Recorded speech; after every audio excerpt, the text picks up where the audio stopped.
Hola, ¿qué tal? ¿Cómo estás? Welcome back to Spanish Lessons with Professor Jason.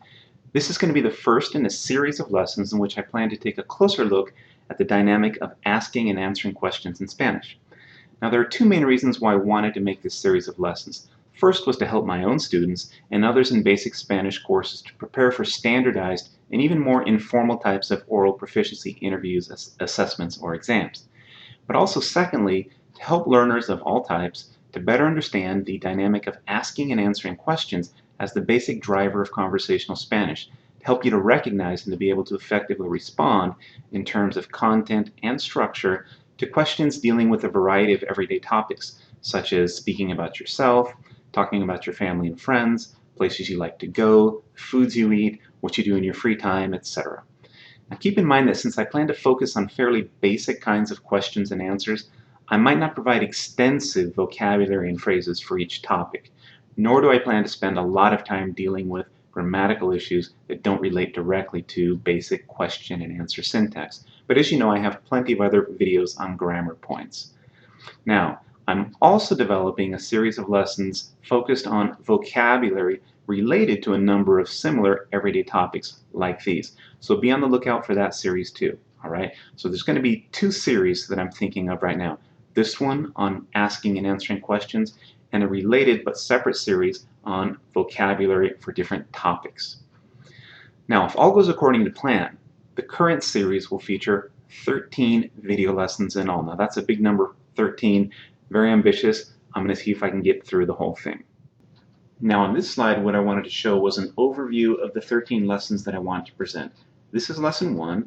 It'll be an overview of the series, and I'm going to talk in more detail about the actual oral proficiency assessment, what they're like, objectives, talk about levels of proficiency, the format of the actual tests, and then I'm going to present some topics that you might want to review and some strategies that I think are beneficial to use in these types of situations. Lesson 2, the next lesson, we'll take a closer look at asking and answering questions. And then the remaining lessons, 3 through 13, as you can see on the slide, are going to address handling questions about these different topics, right? How to ask questions and then how to answer questions with lots of examples. Lesson 3, basic personal information. Lesson 4, family, describing your family and answering questions about family. Lesson 5, talking about where you live and what your living situation is like. Lesson 6, we'll talk about school, your studies. Lesson 7, talk about work and professions. Lesson 8, routine activities, things you do every day. Lesson 9, recreational or leisure activities, things we like to do when we have free time. Lesson 10, we'll talk about weather and the seasons. Lesson 11, we'll take a look at a very important topic, foods and meals. Lesson 12, we'll talk about asking and answering questions that pertain to our likes and preferences. We do this a lot more than we think. And then lesson 13, again, talking about plans and obligations.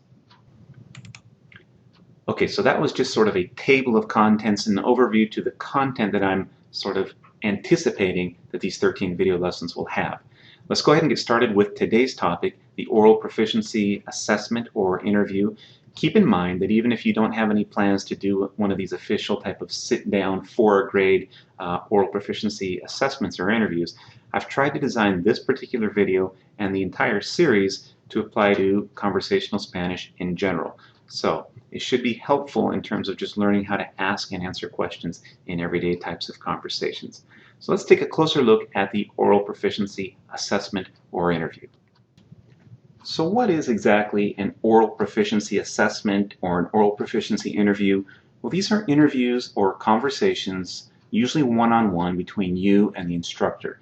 The instructor is going to ask you, the student, questions designed to evaluate your ability to comprehend spoken Spanish, your ability to respond appropriately to the questions and statements that come at you, also your command of basic, by that I mean high-frequency vocabulary items and expressions, your command of high-frequency grammar rules and structures, those grammar structures that you should know how to use given your level. And also the questions are designed to evaluate your ability to properly pronounce the sounds of Spanish. And of course, remember that all these, we're talking about an assessment, a test, but all these capabilities are also very important to our success in everyday conversations. Now, when you engage in one of these oral proficiency assessments or interviews, your performance is being judged against a set of standards. And there are standard frameworks or guidelines for measuring learners' proficiency levels. One that we use here in the United States is developed by ACTFL, the American Council of Teachers of Foreign Languages. They have these proficiency guidelines that establish performance measures for different levels: novice, intermediate, advanced, superior. And those are further broken down into low and high. So novice low, then novice intermediate, novice high, intermediate low, etc. Intermediate mid, intermediate high. All right. Another framework is the Common European Framework of Reference for Languages, which is used in Europe and other countries throughout the world. And their levels are starting from the lowest, A1, A2, going up all the way to C2, which would be something like superior, a very articulate native speaker. Okay. Now, how do levels work when you're taking an oral proficiency interview or assessment? In an oral assessment or interview or an exam situation, your instructor, the person interviewing you, they're not going to give you a question that's way beyond your range. You know, if you're a beginner, they're not going to ask you a C2 or an advanced question. The instructor already has a pretty good sense of what your proficiency level is or should be, and what vocabulary and grammar structures you should know. So the instructor is going to target the questions to that level and may do some probes to see if you might be at a slightly higher level or not. This slide here just gives us a little bit more information on the format or phases of the oral proficiency interview that's used, that's kind of the standard here in the United States, the ACTFL OPI. Now this format usually features at least 4 distinct phases. Okay, that's the structure, the protocol of it. There's a warm-up, then the student is asked a series of questions that are level checks, right? Questions that would be appropriate for the novice level, the intermediate low level, etc. Then there are certain questions that they call probes, which are designed to force the student into a level that might be a little bit higher to see how well he or she performs. Now, some intermediate or advanced speakers might also be asked to perform a role play scenario, which requires them to use language that wouldn't normally be used in a typical conversational format.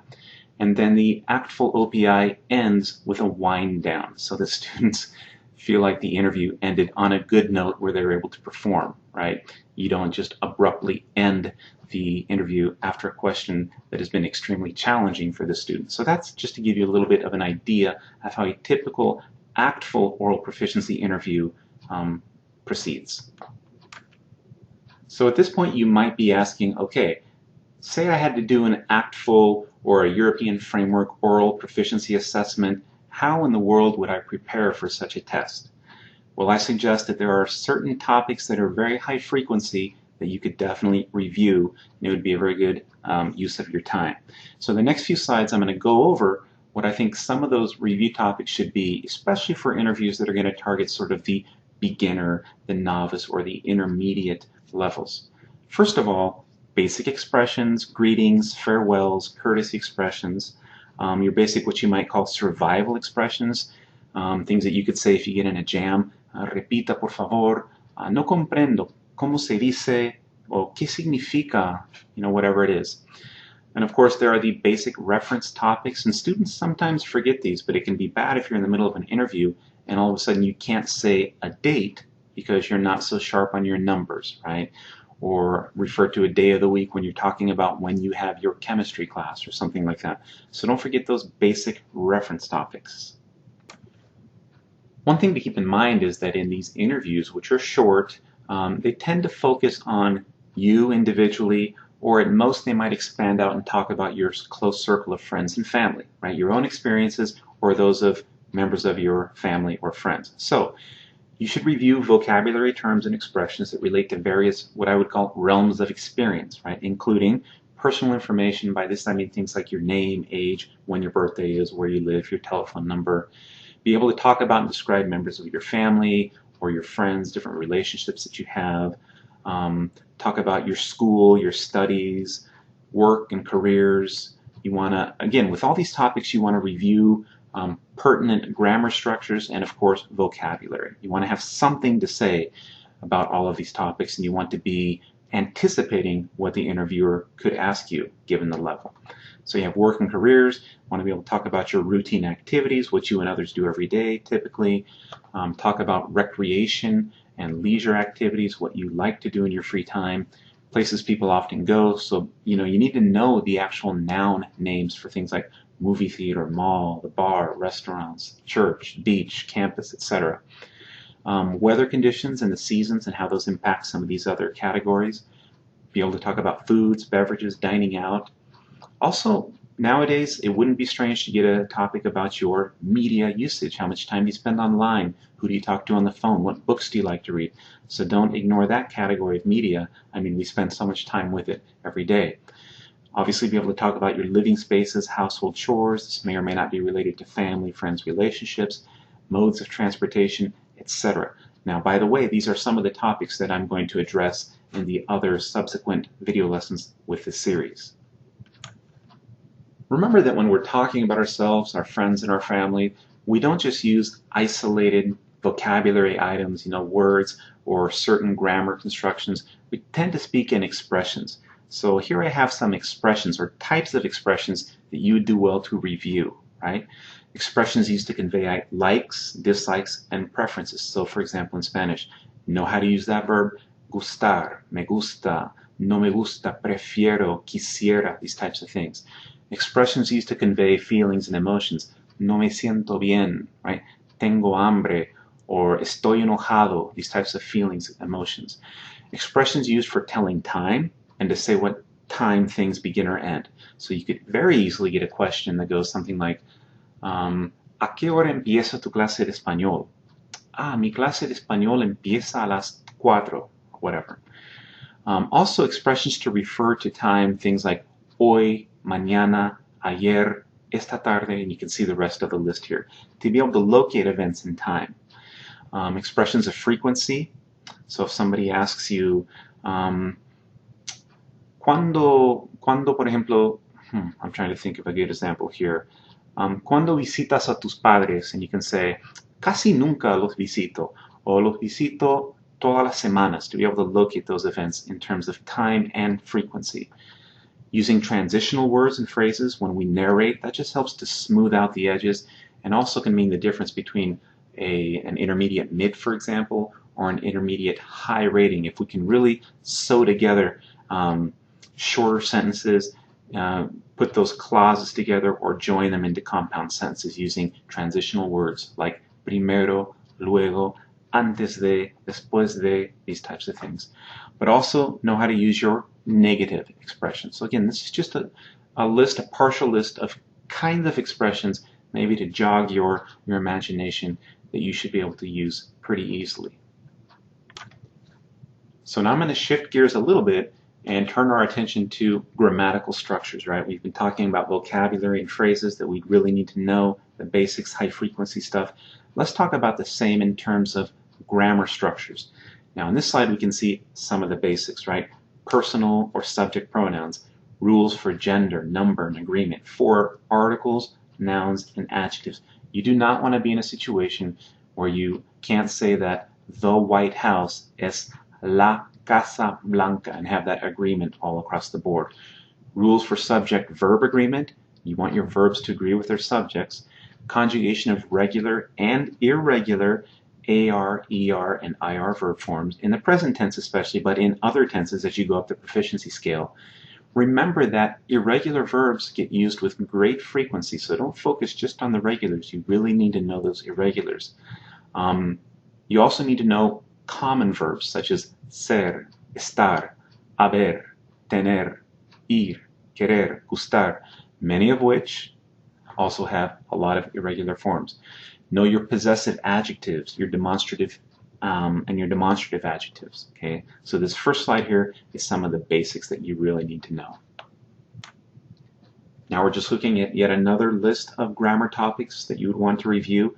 Use of reflexive pronouns and verbs, particularly when talking about your daily routine. For example, me despierto, me levanto, me baño, me visto, etc. Key differences between the uses of the verbs ser and estar, big area where students make lots of mistakes. Expressions and grammar structures used to describe persons, places, and things, so description, right? When to conjugate verbs and when not to. Sometimes students fall into the habit of conjugating when they shouldn't and not conjugating when they should, okay? That's what I mean by that. Use of interrogative pronouns or the question words to form questions. I would also strongly recommend that you review the uses of certain dual verb phrasing patterns, including, and these are very high frequency, very common, even at the intermediate, novice, high levels, right? So sort of those lower levels. Gustar, right? Gustar plus another verb to talk about what you like to do. ¿Te gusta esquiar? Sí, me gusta mucho esquiar, right? So using gustar with another verb or activity that you would like to do or not like to do. Ir plus another verb to express what people are going to do. So this could be a perfect question in an oral proficiency assessment or interview. ¿Qué vas a hacer mañana? Mañana voy a ir a la playa. O mañana voy a trabajar. Right? Querer plus another verb to talk about what you want to do. Queremos ver esa película. Preferir plus another verb to express what you prefer to do. Prefiero almorzar en casa. Tener que plus other verbs to express what you have to do. No tengo que trabajar hoy, so have to do or don't have to do. And then finally, necesitar. And this is just a partial list, but these are the most frequent. Necesitar plus another verb to express what you have to do. You could also use tengo que, tener que. Necesito estudiar esta tarde, or tengo que estudiar esta tarde. So all of these are verbs which typically or very often take another verb to form one of these dual verb phrasing patterns. You should really review these. Okay, so now that I've given you a list of review items, things that we really need to go back and review in terms of vocabulary items, vocab expressions, and a multiplicity of grammar structures, right, at the basic and intermediate level. What I want to talk about before we finish up this part of the series are some strategies, some things that you can do that I think will make you more successful in these types of oral assessment or oral exams. Number one is kind of a no-brainer, but rehearse as much as possible before an oral exam. And hopefully this video has given you a good idea of what to expect. So rehearse. You can anticipate and prepare your answers to certain questions. Number two, while you're in the actual interview, stay calm and focus on comprehending what's being asked. It's very important. Another no-brainer, but if you don't get the question, you're not going to be able to answer it. And we'll talk about this a little bit more in the next lesson when we're going to focus on question and answer syntax. Third thing, when you hear a question, you can, in your answer, recycle or reuse elements from the question, and it makes you sound like you speak maybe Spanish that's a little bit better than you actually do, right? So if somebody says, ¿qué te gusta hacer en tu tiempo libre? You can recycle some of that. You can say, en mi tiempo libre me gusta, and I've recycled 75% of the question. Recognize when you have to supply the verb. This will make more sense after our next lesson, but there are certain questions that are yes or no questions, right? ¿Estudiaste ayer? Sí, estudié. The verb's being suggested to me. But if somebody asks me a question typically that ends with a form of hacer, so for example, ¿qué vas a hacer mañana?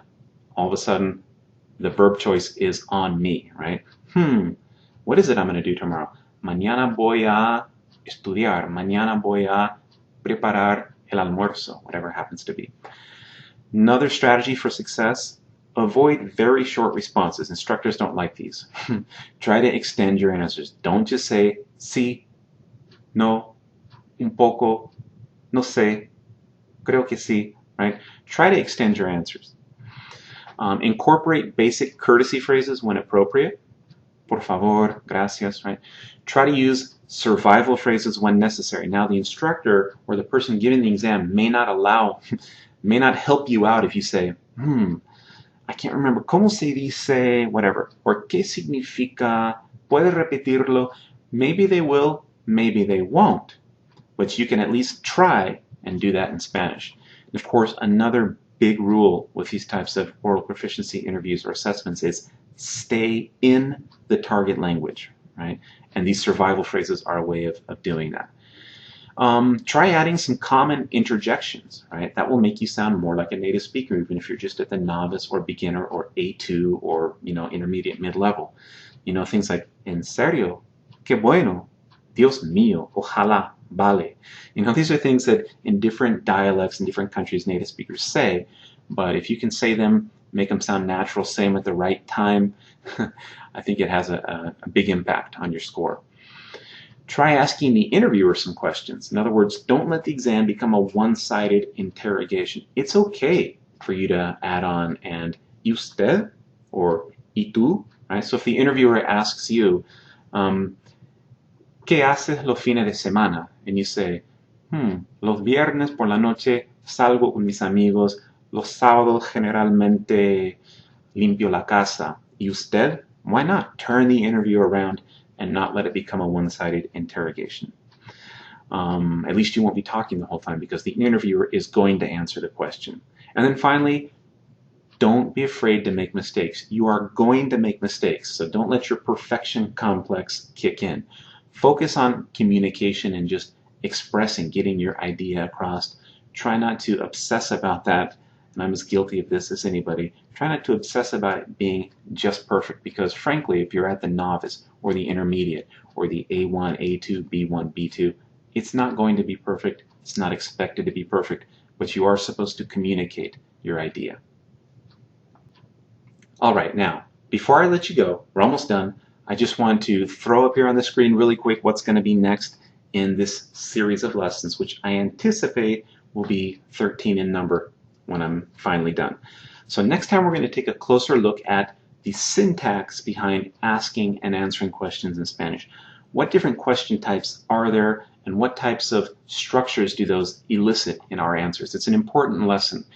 Then I'm going to start going through topic by topic, and these lessons will be brief, but I think they'll be very helpful. We'll talk about communicating basic personal information, talking about our families, where and how we live, what we study, where we work, what we do at work, our routine activities, things we do every day, things we like to do for fun, recreation activities, weather and seasons, food and meals, likes and preferences, and plans and obligations. So that's going to be, if you want to skip ahead, also is why I'm putting this slide up. If you want to skip ahead to one of those lessons, you now know where to go, and I'll try to put those lesson numbers in the title of each lesson.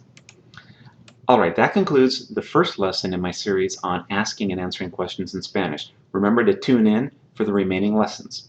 As always, I welcome your comments, questions, and suggestions. So if you've got a moment, please leave me a comment. Let me know what you thought about this particular lesson.